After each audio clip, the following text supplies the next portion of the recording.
देश की जनता को बुलडोजर जस्टिस से निजात दिलाने, राजनीतिक गिरफ्तारियों की प्रवृत्ति पर अंकुश लगाने और राष्ट्रपति संदर्भ में भेजे गए 14 सवालों के फैसले में अहम संवैधानिक राय देने वाले भारत के पूर्व मुख्य न्यायाधीश भूषण रामकृष्ण गवई साहब हमारे साथ हैं।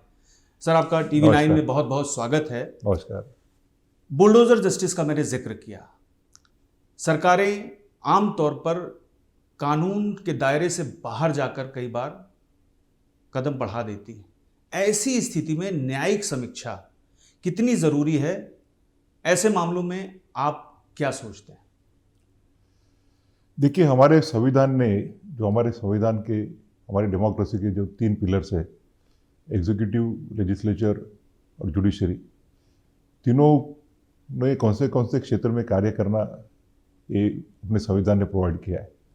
लेजिस्लेचर कानून बनाती है, एग्जीक्यूटिव उस कानून का तथा जो संविधान ने उनको हक और अधिकार और कर्तव्य दिए हैं उसका पालन करती है, और जुडिशरी जो है वो पार्लियामेंट ने जो कानून बनाए वो संविधान के परिसीमा में है कि नहीं, और एग्जीक्यूटिव जो कार्य कर रही है, कार्यपालिका जो कार्य कर रही है, वो कानून और संविधान के दायरे में है कि नहीं देखने का वॉचडॉग का काम करती है। तो हमने देखा कि कई राज्यों में जो कार्यपालिका के अधिकारी थे, जो लोग एक सस्पेक्ट थे जिनके अगेंस्ट क्राइम रजिस्टर किए हुए थे, उनको उनके मकान गिरा रहे थे बुलडोजर का यूज़ करके। और हमने उस जजमेंट में हमने कहा है कि nobody is above law, rule of law जो है, कानून का राज्य, ये हमारे संविधान को, हमारा संविधान उसको मानता है। और कोई एग्जीक्यूटिव कानून हाथ में लेके किसका अगर घर गिराती होगी तो वो अनजस्ट है। हमने कहा कि राइट टू शेल्टर जो है वो एक फंडामेंटल राइट है। वो मकान बुलडोजर से गिराने से उस घर में रहने वाले जो उसके जो रिश्तेदार है, जो एक्यूज के, तो सिर्फ आरोपी है।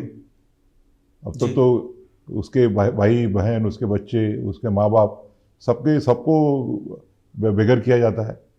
तो हम एग्जीक्यूटिव एक तरह से it was acting as a जज इन इट्स ओन कॉज। हमने कहा कि परमिसिबल नहीं है जी। और हमने गाइडलाइंस उसमें ले डाउन किए कि अगर समझो आपको लगता है कि किसका कंस्ट्रक्शन अनऑथराइज्ड है तो पूरा प्रोसीजर फॉलो करना पड़ेगा, उसको हियरिंग देनी पड़ेगी, प्रॉपर नोटिस देनी पड़ेगी, नोटिस के बाद उसके कागजात देख के निर्णय लेना पड़ेगा, और उसके बाद में उसको अपील की भी प्रोविजन दी है। जी। हमने उसमें ये भी लिखा है कि अगर समझो कोई ऑफिसर इस डायरेक्शंस का अगर उसको फॉलो नहीं करता है, उसका वायलेशन करता है, तो it will amount to contempt of court, और सरकार की जवाबदारी रहेगी कि उसको रिकंस्ट्रक्ट करे और जिस ऑफिसर की गलती की वजह से ऐसा हुआ है उस ऑफिसर से ये अमाउंट रिकवर करें।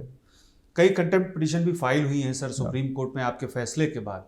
आपको क्या लगता है कि जो आगे आने वाले जज हैं वो आपकी तरह से ही इस मामले को देखेंगे, और जिनके पास अब मैटर है क्या वो आपके नज़रिए से ही इस मामले को देखेंगे? चूंकि ये कहीं ना कहीं मामला राजनीति से जाकर के जुड़ जाता है, तो ऐसे में कई मौक़ों पर यह भी देखा गया है कि जो पूर्व के फैसले हैं वो बदल दिए जाते हैं।